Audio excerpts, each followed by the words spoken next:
Hey friends, welcome back to the channel. Today is 21st of February 2023 और 21 फरवरी से current affair के जितने भी इंपॉर्टेंट क्वेश्चंस बनेंगे उन सारी ही क्वेश्चंस को हम आज इस वीडियो में डिस्कस करेंगे। उसके साथ ही साथ हर क्वेश्चन से रिलेटेड मैं आपको इंपॉर्टेंट फैक्ट्स भी बताऊंगी जिससे कि आपको क्वेश्चंस को समझने में और उन्हें मेमोराइज करने में आसानी हो। अगर अभी तक आपने चैनल को सब्सक्राइब नहीं किया तो प्लीज चैनल को सब्सक्राइब करें और साथ ही साथ बेल आइकन को भी प्रेस करें जिससे कि चैनल की सारी वीडियोस आपको टाइम पे मिल सके। और ये वीडियो डेली करंट अफेयर की वीडियो डेली 6 to 7 AM के बीच में चैनल पे अपलोड कर दी जाएगी। So let's start with the session. Where did the Union Minister Purushottam Rupala unveil the third phase of Sagar Parikrama on 19th of February 2023? केंद्रीय मंत्री पुरुषोत्तम रूपाला ने 19 फरवरी 2023 को सागर परिक्रमा के तीसरे चरण का अनावरण कहाँ पर किया है? इसका करेक्ट आंसर है ऑप्शन नंबर 2, हाजिरा पोर्ट। कहाँ पे अनावरण किया है? हाजिरा पोर्ट ने। किसने किया है? यूनियन मिनिस्टर पुरुषोत्तम रूपाला। कितनी तारीख को? 19 फरवरी को।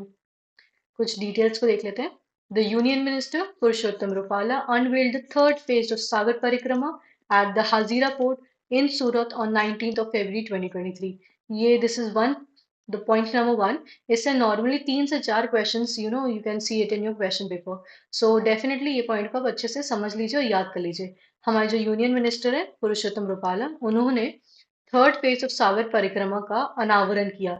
अब अनावरण तो कर दिया लेकिन कहाँ किया? सूरत के हाजिरा पोर्ट में किया। कितनी तारीख को किया था? 19 फरवरी 2023 को किया था। अब ये है क्या? What is the meaning of this? Why we are why we unveiled the third phase of Sagar Parikrama. So it is a platform, ये एक platform है to establish direct communication with all the stakeholders of the fisheries, including the fishermen, and bring solution to the problem faced by them. So the second point is trying to say कि ऐसा एक platform है जो establish करेगा direct communication, यानी कि direct हम जो बात करते हैं वो डायरेक्ट कम्युनिकेशन। अब डायरेक्ट कम्युनिकेशन हो रही है तो किन लोगों के बीच में? So all the stakeholders of the fisheries, जो भी फिशरीज के स्टेक होल्डर्स हैं उनके बीच में। और उसके साथ ही साथ किनके? जो फिशरमैन यानी कि जो फिशिंग करते हैं उनके बीच में। So to bring solutions to the problems faced by them. So ये क्यों होने वाला है कि जो भी डायरेक्ट कम्युनिकेशन होगी वो स्टेक होल्डर्स के बीच में होगी और फिशरमैन्स के बीच में होगी। अब ये जो कम्युनिकेशन है वो होने में क्या वाली है, मतलब बात क्या होने वाली है? तो जो भी सोल्यूशंस जो फिशरमैन्स फेस करते हैं उसके सोल्यूशंस के रिगार्डिंग में ये कम्युनिकेशन होगी। द 3 डे परिक्रमा will culminate at Mumbai on 21st of February 2023। 21 फरवरी यानी कि आज जो 3 दिन की परिक्रमा थी ये समाप्त होने वाली है। अब इसका मेन ऑब्जेक्टिव क्या है of the Sagar Parikrama जो है are to disseminate information of the various fisher related schemes and programs being implemented by the government, promote responsible fisheries, protect marine ecosystems etc। अब इनका जो मेन जो है objective क्या होता है इसका? ये ऑब्जेक्टिव जो भी जो स्कीम्स है उनके बारे में बताना, प्रोग्राम्स के बारे में इम्प्लीमेंट करना जो भी गवर्नमेंट बना रही है, प्रमोट रिस्पॉन्सिबल फिशरीज को प्रमोट करना, ठीक है, मरीन लाइफ जो इकोसिस्टम है उसको प्रोटेक्ट करना वगैरह वगैरह इसकी जो है वो मेन ऑब्जेक्टिव है। As per an announcement made by the Health Secretary Rajesh Bhushan, India achieved more than dash transplant for the first time in a year 2022। So मैंने एक्सीडेंटली इसका हिंदी पार्ट मिस कर दिया, हिंदी क्वेश्चन, लेकिन आपको PDF में ज़रूर मिल जाएगी। सो ये क्वेश्चन क्या बोल रहा है मैं आपको एक बार समझा देती हूँ कि हमारे हेल्थ सेक्रेटरी जो हैं उन्होंने एक अनाउंसमेंट की थी। हेल्थ सेक्रेटरी कौन है? राजेश भूषण। उन्होंने एक जो है अनाउंसमेंट की है कि इंडिया में पहली बार कितने जो है ट्रांसप्लांट ऑब्जर्व किए गए हैं फर्स्ट टाइम, जो कि किए गए हैं किसमें? 2022 में। सो इसका करेक्ट आंसर हो जाएगा ऑप्शन नंबर 4, 15,000 ट्रांसप्लांट्स को अचीव किया है किसने? इंडिया ने पहली बार। Health Secretary Rajesh Bhushan announced this during the National Organ and Tissue Transplant Organization Scientific Dialogue held on 19th of February। So हमारे हेल्थ सेक्रेटरी राजेश भूषण ने अनाउंसमेंट कब की थी? 19 फरवरी को। कब की थी, मतलब कौन से प्रोग्राम के बीच में की थी? तो national organ and tissue transplant organisation scientific dialogue के वक्त पे इन्होंने ये अनाउंसमेंट की थी। कौन सी अनाउंसमेंट की थी? कि इंडिया ने 15,000 से ज्यादा ट्रांसप्लांट जो है ऑब्जर्व किए हैं 2022 में और ये पहली बार हो रहा है। An increase of 27% in transplant numbers have been observed। ये पॉइंट बहुत ही ईजी है, आपको समझ में आएगा कि जो एनुअल है, एनुअली हर साल 27% की बढ़ोतरी जो है वो इंडिया ने ऑब्जर्व की है किसमें? ट्रांसप्लांट में। There is a fast surgence in transplant activities post covid. Covid के बाद से इसमें जो है बढ़ोतरी ज्यादा देखी जा रही है। द हेल्थ सेक्रेटरी अंडरलाइन, उन्होंने अंडरलाइन किया कौन से? 3 priorities areas: programmatic reconstructing communication strategy and skilling professionals, ये 3 पॉइंट उन्होंने प्रायोरिटी में अंडरलाइन किए हैं। So this is also very important question. अगर आप डीपर डीपर जाते हो कोई पेपर में तो आपसे पूछ सकता है कि ठीक है चलो ये तो चीज़ें हुई थी, 4 ऑप्शंस दे देंगे, बोलेंगे इनमें से कौन सी चीज़ को उन्होंने अंडरलाइन नहीं किया। This is very hard question अगर ये आएगा। ये क्वेश्चंस आते हैं आपकी बहुत डीप नॉलेज चेक करते हैं। सो डेफिनेटली आपको ये जो मैं डिटेल्स प्रोवाइड करती हूँ टाइम पास के लिए नहीं करती हूँ, आपको इनको 2 से 3 बार ज़रूर पढ़ना है। Nandamuri Tarak Ratna passed away in February 2023. In which year did he receive a Nandi Award for the film Amravati? Nandamuri Tarak रत्न का फरवरी 2023 में निधन हो गया। अमरावती फिल्म के लिए इन्हें किस वर्ष में नंदी पुरस्कार मिला? इसके करेक्ट आंसर है option number 3, 2009। Tollywood actor and politician Nandamuri Tarak Ratna passed away in Bengaluru on 19th of February 2023. ये भी पॉइंट रख सकते हैं, याद रखना आपको कि इनका जो निधन हुआ वो पहले तो वो थे कौन, वो एक टॉलीवुड एक्टर थे और एक पॉलिटिशियन थे। जो उनका निधन हुआ वो कौन से या हो सकता है पूछ सकते हैं सिटी में हुआ या कौन से स्टेट में हुआ, तो आपको याद रखना है बेंगलुरु में हुआ। कितनी तारीख को? 19th of February। He was a grandson of veteran Telugu actor and former Chief Minister of Andhra Pradesh, Shri N T Ramarao. वो श्री एन टी रामाराव के जो थे ग्रैंडसन थे, यानी कि पोते थे। Ratna made his debut with Okato Number उरकांडू 2002, जो मूवी आई थी उसमें इन्होंने अपना फर्स्ट डेब्यू किया था। He worked in films like युवा Ratna, Tarak, and then Badradri Ramuda. I'm so sorry if I'm mispronouncing these words. He received a Nandi Award for the film Amravati in 2009.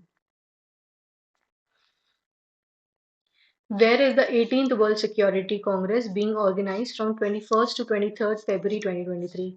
21st से 23 फरवरी 2023 तक 18वीं विश्व सुरक्षा कांग्रेस का आयोजन कहाँ किया जा रहा है? इसका करेक्ट आंसर है option number 3, that is in Jaipur. कहाँ पे किया जा रहा है? जयपुर में। The International Union of Railways, that is UIC, and Railway Protection Force are organizing it. कौन ऑर्गेनाइज करने वाला है? UIC या कि इंटरनेशनल यूनियन ऑफ रेलवे, और उसके साथ ही साथ कौन होगा? रेलवे प्रोटेक्शन फोर्स इसको ऑर्गेनाइज कर रहे हैं। अब हो रहा है तो थीम होगी। थीम क्या है? Railway security strategy, responses and vision for the future. The Congress is divided into 4 sessions. ये जो कांग्रेस है इसको 4 हिस्सों में डिवाइड किया गया है with underlining sub themes of protecting critical assets and freight. See, कोई भी चीज़ की थीम और उसकी सब थीम, दो चीज़ बहुत ही ज़्यादा इंपॉर्टेंट है, तो आपको याद रखना होगा। ये थीम हो गई रेलवे सिक्योरिटी स्ट्रैटेजी, और सब थीम क्या होगी? Protecting critical assets and freight. ये जो होगी इसकी सब थीम हो गई। Human security approach, best railway security tools and practices across the world, and vision 2030। ये 4 पॉइंट्स भी, ये जो इंपॉर्टेंट है ये भी आपके लिए इंपॉर्टेंट है। कुछ इनमें से पॉइंट्स दे देंगे, उसमें बोलेंगे इनमें से सब थीम में से कौन सा नहीं था। You have to remember this. In February 2023, which state has approved a new exercise policy discouraging liquor consumptions and taking a step closer to its prohibition? Prohibition मतलब बंद करना। फरवरी 2023 में किस राज्य ने शराब की खपत को हतोत्साहित करने और शराबबंदी के करीब एक कदम बढ़ाते हुए नई आबकारी नीति की मंजूरी दी है? इसका करेक्ट आंसर है ऑप्शन नंबर 2, मध्य प्रदेश। जो भी एमपी से स्टेट पीसीएस के लिए अप्लाई कर रहे हैं या अप्लाई किया है, रिमेंबर दिस पॉइंट, ये बहुत ही ज़्यादा इंपॉर्टेंट क्वेश्चन है। The new policy, others, or drinking areas attached to the liquor outlets and shop bars will be closed. So the first point is trying to say कि जो नई policy आई है आतस, उसके अंदर जो ड्रिंकिंग एरियाज है, जो भी लिकर आउटलेट्स यानी शराब की दुकान के पास होंगी और जो भी शॉप बार्स होंगी, उन सबको बंद कर दिया जाएगा। The policy will increase the distance of liquor shop from educational institutes, girls' hostel, and religious places from 50 meters to 100 meters. This is a very important question. ठीक है, इसके तहत ये क्या कहना चाह रहा है कि जो पॉलिसी आई है इसके अंतर्गत क्या होगा कि जो शराब की दुकानें हैं, लेकर शॉप्स यानी कि जो भी शराब की दुकानें हैं, उनको डिस्टेंस मेंटेन किया जाएगा। किससे? Educational institutes. एजुकेशनल इंस्टीट्यूट्स हमारे कौन कौन से हो गए? स्कूल से, कॉलेजेस से, ठीक है, कोचिंग्स वगैरह से। इनसे ये जो शराब की दुकानें हैं इनको 50 से 100 मीटर दूरी रखनी होगी, और उसके साथ साथ गर्ल्स हॉस्टल से और रिलीजियस प्लेस से भी, यानी कि रिलीजियस प्लेस यानी कि मंदिर वगैरह से इनको 50 से 100 मीटर की दूरी मेंटेन करके रखनी होगी, अदरवाइज दुकानें बंद हो जाएंगी। कौन सी? शराब की दुकानें। ऑल अताज and shop bars are being shut in the state. उसके साथ ही साथ मध्य प्रदेश में सारी ये दुकानें जो हैं बंद भी की जाने वाली हैं। Now only liquor will be sold at the shops and places of drinking will not be allowed. See, अब क्या होगा कि शॉप्स पे बस बेची जा सकती हैं, लेकिन आपको वहां पे बैठ के पीना अलाउड नहीं होगा। Currently, Bihar and Gujarat are two major states where liquor sale is completely prohibited. At present, India की अगर हम बात करें तो बिहार और गुजरात में जो शराब है वो पूरी तरह से बंद है। अगर आपके पास शराब पाई जाती है तो this can be a serious offence. Where did the Union Home Minister Amit Shah, on the day of Shiv Jayanti, 19 February 2023, inaugurates the first phase of Shiv Shrishti theme park? गृह मंत्री केंद्रीय गृह मंत्री अमित शाह ने शिव जयंती 19 फरवरी 2023 के दिन शिव सृष्टि थीम पार्क के पहले चरण का उद्घाटन कहाँ पे किया? इसका करेक्ट आंसर है option number 1, that is Pune. कहाँ पे उद्घाटन किया है? पुणे में। डिटेल्स देख लेते हैं। It is a theme park. ये एक थीम पार्क है based on the life of Chhatrapati Shivaji Maharaj. Shah said that the theme park would be in largest in Asia on a historical topic after its completion। अभी तक ये complete नहीं हुई है, सिर्फ इसको इनॉग्रेट किया गया है। सो शाह यानी कि अमित शाह का कहना है ये जो थीम पार्क होगा वो एशिया में सबसे लार्जेस्ट होगा एक हिस्टोरिकल टॉपिक के अंडर, अगर एक बार वो कंप्लीट हो जाए। The project is been implemented by the Maharaja Shivaji Chhatrapati Pratishthan. Which city in Jammu and Kashmir is hosting the 33rd police public mela? Jammu और कश्मीर में कौन सा शहर 33वां पुलिस सार्वजनिक मेला का मेजबानी कर रहा है? इसका करेक्ट आंसर है option number 2, that is Jammu में होने वाला है। Jammu and Kashmir lieutenant governor Manoj Sinha on 19 February 2023 inaugurated the 33rd police public Mela that is in Jammu. The Police Public Mela has emerged as a powerful platform for police officers and public to interact and celebrate the shared heritage. The fair is being organized by the Jammu and Kashmir Police Wives Welfare Associations. ये सारे points बहुत ही ज़्यादा important है। पहली बात तो ये है कि लेफ्टिनेंट गवर्नर मनोज सिन्हा ने 19 फरवरी को इसका क्या उद्घाटन किया। किसका उद्घाटन किया? 33rd पुलिस पब्लिक मेला जो कि जम्मू में आयोजित किया गया था। उसके साथ ही साथ ये जो पुलिस पब्लिक मेला है वो एक तरह से पावरफुल प्लेटफॉर्म के तौर पे आया है किसके किसके लिए? पुलिस ऑफिसर्स के लिए और पब्लिक के लिए, जिससे कि वो इंटरैक्ट कर सके और सेलिब्रेट करें द शेयर्ड हेरिटेज। ये इसका आयोजन किसने किया है? Jammu and Kashmir police wives welfare association ने इसको ऑर्गेनाइज किया है। किसको? 33वें पुलिस पब्लिक मेले को। Which of the following state organizes State Biodiversity Congress annually? निम्नलिखित में से कौन सा राज्य प्रतिवर्ष राज्य जैव विविधता कांग्रेस का आयोजन करता है? इसका करेक्ट आंसर है option number 4, that is Kerala. Kerala Chief Minister Pinarayi Vijayan on 19 February 2023 inaugurates the second edition of the State Biodiversity Congress in Kerala। ठीक है, जो हमारे केरला के चीफ मिनिस्टर है जिनका नाम है पिनेरिये विजयन, उन्होंने 13 फरवरी 2023 को उद्घाटन किया किसका? Second edition of state biodiversity congress, जो कि कहाँ पे? केरला में। It is organise, the second point is trying to say, it is organise by the Kerala state biodiversity board under the theme biodiversity and livelihood. इसका थीम क्या है? पहले तो बायोडाइवर्सिटी एंड लाइवलीहुड। और ऑर्गेनाइज कौन कर रहा है? केरला स्टेट बायोडाइवर्सिटी बोर्ड इसको ऑर्गेनाइज कर रही है। It features sessions and events related to the theme, including a workshop on conservation of biodiversity for women empowerment and livelihood. What is the name of the Indian origin photographer which has won? Actually, this should be who has won the National Geographic's Pictures of the Year contest 2023. उस भारतीय मूल के photographer का नाम क्या है जिसने national geographic में पिक्चर्स ऑफ द ईयर प्रतियोगिता 2023 जीता? इसका करेक्ट आंसर है ऑप्शन नंबर 3, कार्तिक सुब्रमण्यम। तो you can see the image, इस इमेज के लिए इन्हें ये अवार्ड दिया गया है। अगर बिगर पिक्चर में बात करें तो बिगर पिक्चर में ये इमेज देख सकते हैं। इमेज के बारे में हम थोड़ी डिटेल्स देख लेते हैं। Indian origin photographer Karthik Subramaniam has topped National Geographic's Photo of the Year contest 2023. The award was presented to him for striking picture of an eagle struggling to settle on a branch tree. You can see the concept behind the picture. जो photograph जो खींची है उसके पीछे एक कहानी है, एक टाइप ऑफ स्टोरी है। क्या है ये अवार्ड उनको दिया गया है presented to him for striking a picture, that means एक पिक्चर लेने के लिए जिसमें एक ईगल जो है वो स्ट्रगल कर रही है किस लिए, to settle on a tree branch, यानी कि पेड़ की जो झाड़ी निकलती है, जो उसके ब्रांचेस निकलते हैं उस पे बैठने के लिए एक ईगल जो स्ट्रगल कर रही है, वो पिक्चर को इन्होंने क्लिक किया है। You can see the image. So his photograph title, ये जो फोटोग्राफ को टाइटल किया गया था, dance of the eagles, was taken to the Chillet Bald Eagle Reserves in Auckland and will cover page of the May edition of the National Geographic। और ये cover page भी बनेगा किसको, मे एडिशन के नेशनल ज्योग्राफिक का cover page ये बनने वाला है। Mizoram and Arunachal Pradesh Foundation Day is celebrated on 20 February, in which year both states became states। Mizoram और अरुणाचल प्रदेश स्थापना दिवस 20 फरवरी को मनाया जाता है। किस वर्ष दोनों जो राज्य हैं वो राज्य बने थे? इसका करेक्ट आंसर है ऑप्शन नंबर 2, 1987 में मिजोरम और अरुणाचल प्रदेश को स्टेट्स बना दिया गया था। डिटेल्स देख लेते हैं। Arunachal Pradesh became the 24th state of India and is also known as land of rising sun. So जो हमारा अरुणाचल प्रदेश है वो इंडिया का 24वां स्टेट बना था और उसे लैंड ऑफ राइजिंग सन के नाम से भी जाना जाता है। So I am giving you short homework question भी। अरुणाचल प्रदेश को लैंड ऑफ राइजिंग सन क्यों कहते हैं ये आप मुझे नीचे कमेंट सेक्शन में जरूर बताइएगा अगर आपको इसका आंसर पता है तो, और एल्स मैं आपको नेक्स्ट वीडियो में इसका आंसर बता दूंगी।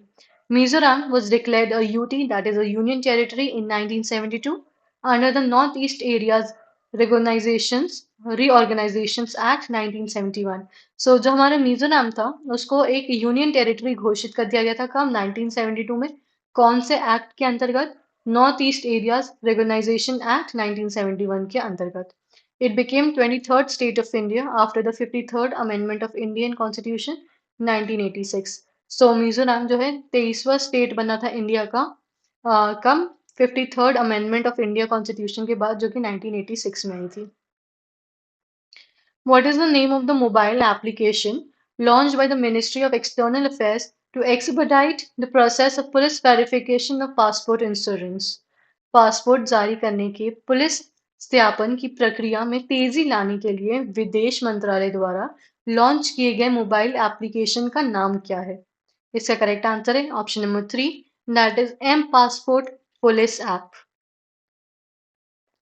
So, the Ministry of External Affairs, that is MEA, has launched in February 2023 the M-Passport Police application to expedite the process of police verification of passport insurance। So, जो हमारी MEA है यानी कि ministry of external affairs है, उन्होंने फरवरी 2023 में एक app launch किया। ऐप का नाम क्या है? M passport police application. इसे लॉन्च किया टू एक्सपर्डाइट यानी कि टू इंक्रीज। एक्सपेडाइट का मतलब क्या होता है? किसी भी चीज को इंक्रीज करना, ठीक है। Expedite the process of police verification passport insurance. So ये जो प्रोसेस है ऑफ पुलिस वेरिफिकेशन इसको इंक्रीज करने के लिए इसको लॉन्च किया गया है। ये एक इंग्लिश वर्ड भी है, आपको ये याद रखना चाहिए। एक्सपेडाइट मतलब कोई भी चीज को इंक्रीज करना। It was launched by the union home minister Amit Shah. Launch किसने किया था? अमित शाह ने, जो कि हमारे यूनियन होम मिनिस्टर है। कब किया था? During the 76 raising day parade of Delhi police के दिन पे इन्होंने, वक्त पे इन्होंने इसको लॉन्च किया था। The app will allow police personnel to submit digital and paperless verification reports in 5 days। At the end of the session, there is a homework question for you। इसका जवाब आप मुझे नीचे comment section में ज़रूर देख दीजिएगा। Which of the following state organizes State Biodiversity Congress annually? निम्नलिखित में कौन सा राज्य प्रतिवर्ष राज्य जैव विविधता कांग्रेस का आयोजन करता है? मैंने लास्ट वीडियो में 320 प्लस लाइक्स का टारगेट फिक्स किया था जो कि पूरा हो चुका है। So today I am keeping a target of 330 likes plus. So please इस टारगेट को ज़रूर फुलफिल कीजिएगा और उसके साथ ही साथ सेशन में बने रहने के लिए थैंक यू सो मच। नीचे आप कमेंट सेक्शन में अगर आंसर देते हो तो उससे मुझे पता चलता है how you know serious are you about your studies. So thank you so much session में एंड तक रहने के लिए, और नीचे कमेंट सेक्शन में ज़रूर बताइएगा। Thank you, have a wonderful day, bye, take care.